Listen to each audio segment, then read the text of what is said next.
Boa noite. Boa noite. A paz seja convosco. Amém. Abra sua Bíblia, 1 João, capítulo 1.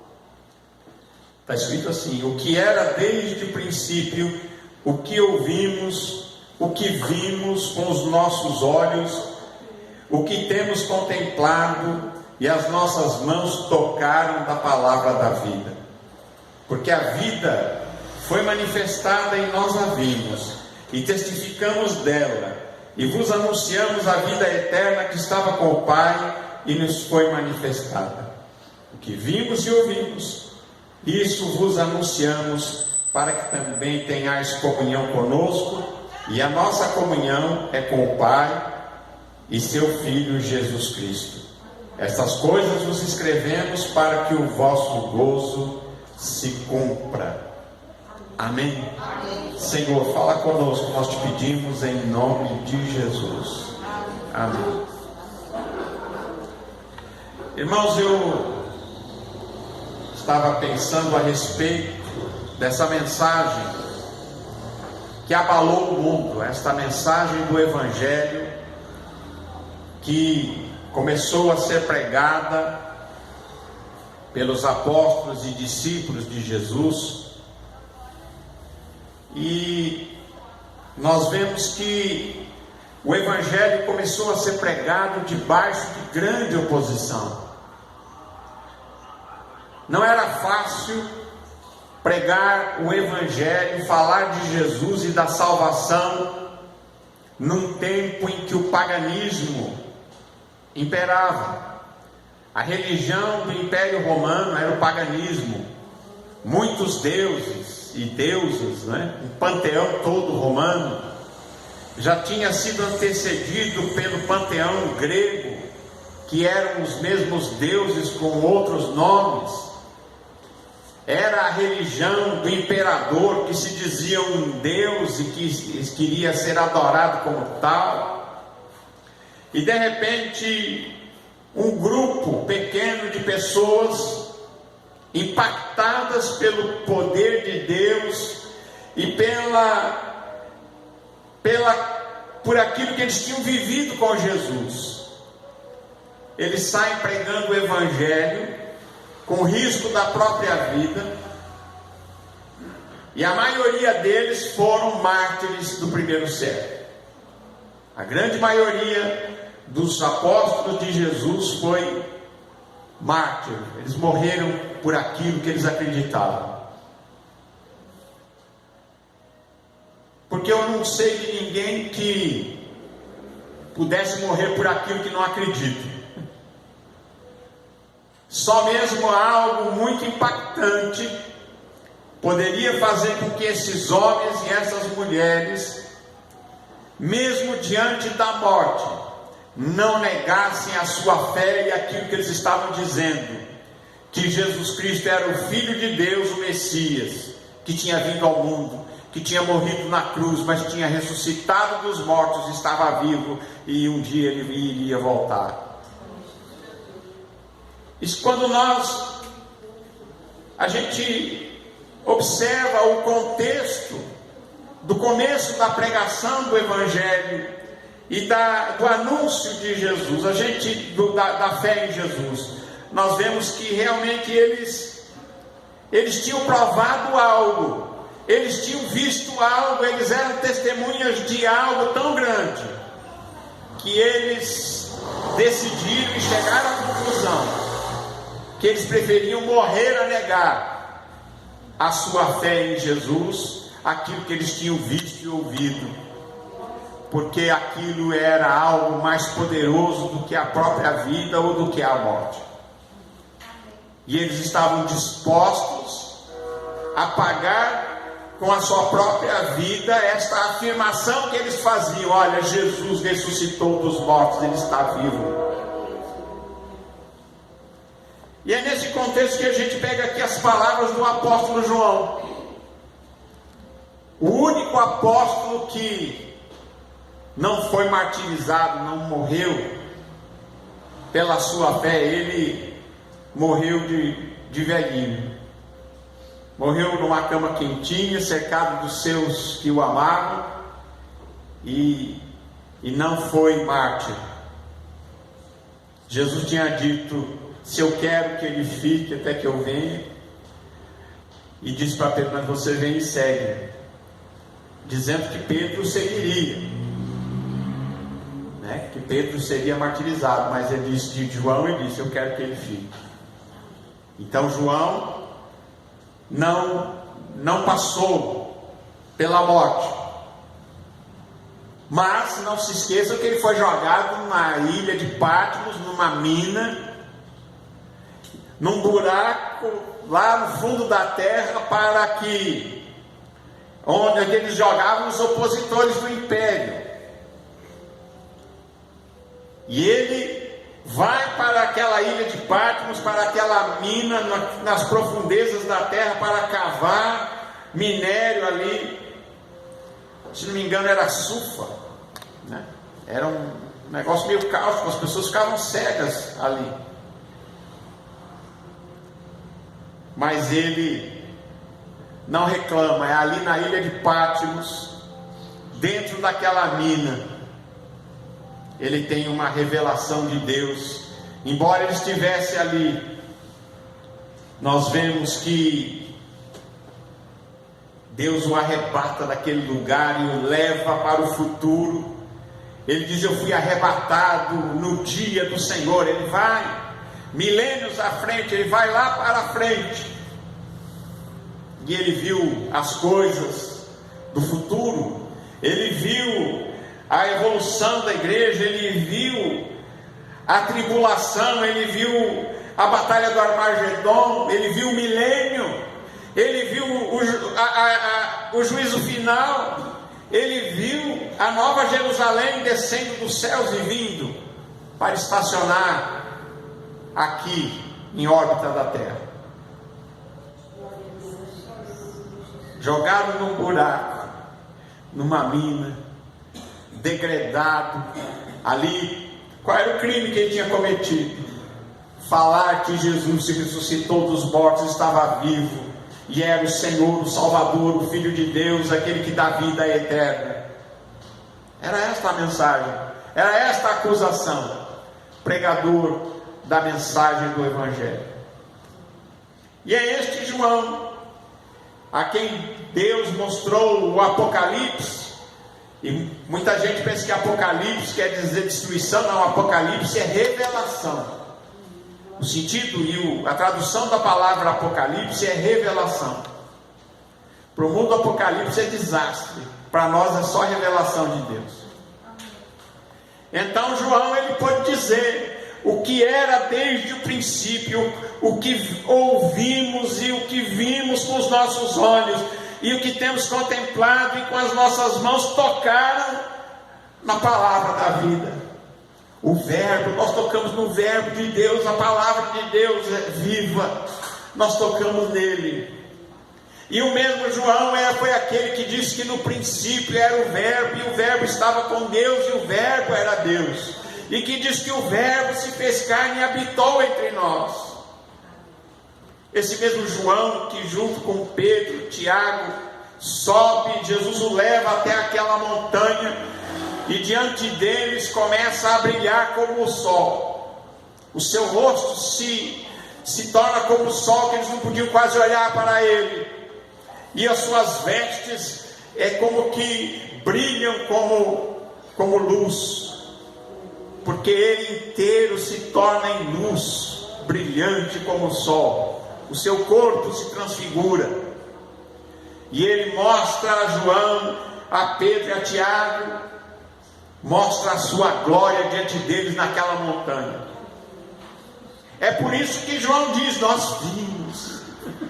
Ele podia dizer: a gente viu, nós olhamos para ele, nós vimos a sua glória, nós vimos o brilho da sua glória, nós vimos que ele andou sobre as águas do mar. Ele tem poder para andar sobre as águas do mar, ele tem poder para ressuscitar mortos. Nós vimos os mortos que ele ressuscitou, nós vimos que ele tem poder para curar. Então então, impactado por esta visão, impactado pela presença, ele diz: a gente viveu junto com ele aqueles 3 anos e meio de ministério. E ele disse: nós tocamos a palavra da vida, nós tocamos aquele que é o Filho de Deus, aquele que é o próprio Deus feito carne, nós tocamos nele, nós ouvimos a sua glória, e agora nós somos testemunhas disso. E João não morreu naquele buraco, naquela mina, lá em Patmos. A oposição, o imperador que tinha mandado prender, morreu. Subiu outro que era mais brando e mandou libertar todo mundo que estava lá na ilha de Patmos. E o João sai de lá para continuar pregando o Evangelho, ao ponto de que a pregação do Evangelho que esses homens e essas mulheres levaram ao mundo, quando chega na Grécia, alguém diz lá: estes que têm alvoroçado o mundo chegaram também aqui na nossa cidade. Parece que a mensagem do Evangelho mexeu com a estrutura, abalou a estrutura do mal que o diabo tinha levantado, ao ponto de eles sentirem que os cristãos eram uma ameaça para o Império Romano. Mais tarde, em 325, um general romano chamado Constantino, ele tinha um camareiro, alguém que trabalhava para ele ali, um empregado que era cristão. E ele vê nos cristãos uma força que ele não via no Império Romano, já decadente. E ele se torna cristão.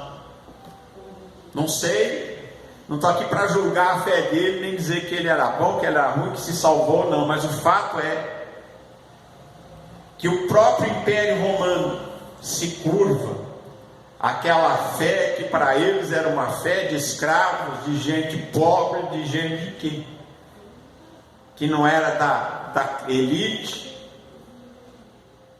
Porque sempre o Evangelho foi tido, desde o começo, uma ameaça.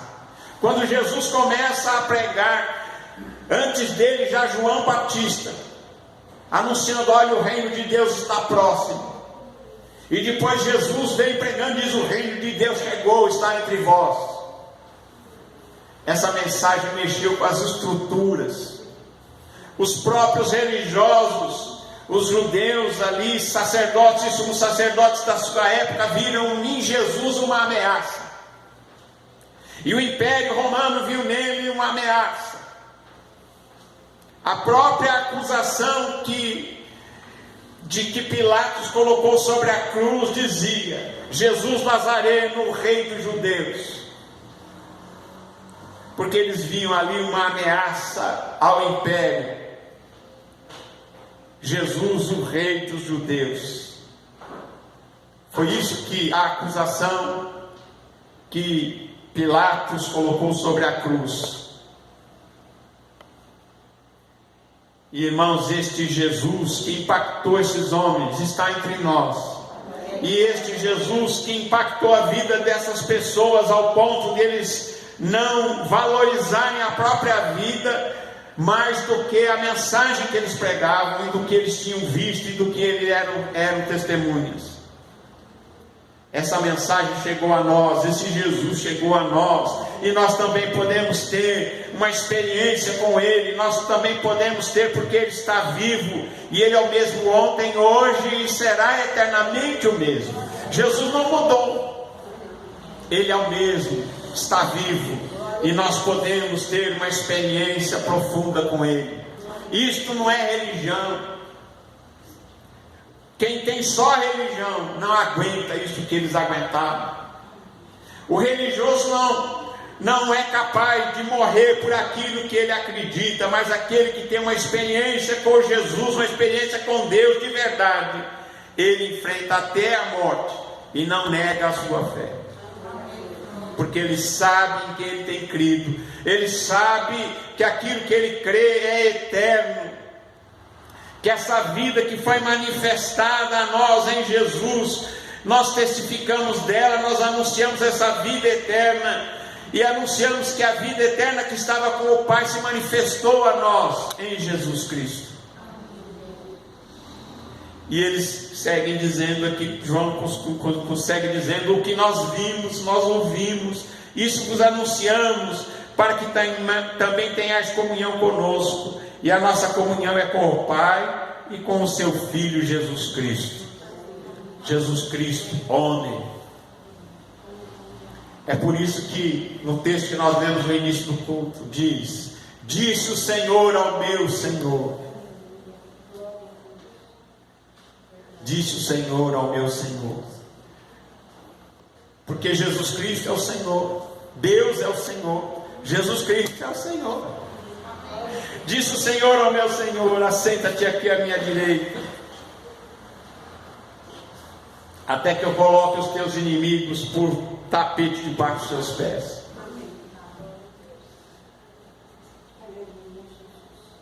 Estas coisas vos escrevemos para que a vossa alegria seja completa, para que ela se cumpra, para que você saiba que Jesus, ele é poderoso.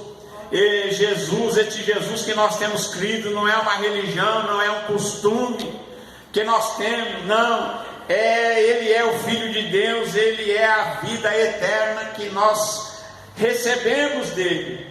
Ele é a vida eterna, ele nos dá salvação, ele nos dá certeza para nós vivermos, ele nos dá confiança para vivermos, ele nos dá confiança até para o dia que nós tenhamos que partir desse mundo. Quem tem Jesus não tem medo da morte, não tem medo da vida, viu? Não tem medo de viver e não tem medo de morrer também. Por quê? Porque sabe que em Jesus as suas promessas serão cumpridas. Em Jesus tudo que ele prometeu ele irá cumprir. E a nossa vida não acaba aqui. A nossa vida não é só isso que nós vivemos aqui. A nossa vida não são esses dias que nós vivemos aqui, mas é muito mais que isso. A riqueza da graça, da glória, do amor de Deus, do poder de Deus, dessa esperança que ele nos deu, nos dá força, nos dá graça, ele nos fortalece para que nós em tudo sejamos fortalecidos e que nós tenhamos paz e alegria nele. Amém? Para que nós não nos entristeçamos como os demais que não têm esperança, mas graças a Deus nós temos esperança, nós temos fé e nós amamos a Deus. Amém? Que Deus abençoe a todos em nome de Jesus. Amém? Que você tenha também essa experiência com ele. Se você não teve ainda, fale com ele, entregue a sua vida ao Senhor, confia nele e o mais ele fará. Receba Jesus como seu Senhor e Salvador. Abra o seu coração e diga: Jesus, vem morar dentro do meu coração, entra na minha vida. Eu quero te conhecer a cada dia mais e mais. Faça essa oração. Peça perdão dos seus pecados. Peça para que ele mude a sua vida, para que ele realmente dê para você a certeza da eternidade, da vida eterna, para que você o conheça, assim como esses homens e mulheres do passado conheceram e estavam dispostos a morrer por aquilo que eles tinham testemunhado, e que eles disseram: nós vimos e somos testemunhas disso. Você também pode se tornar uma testemunha. Que Deus abençoe a todos em nome de Jesus. Amém.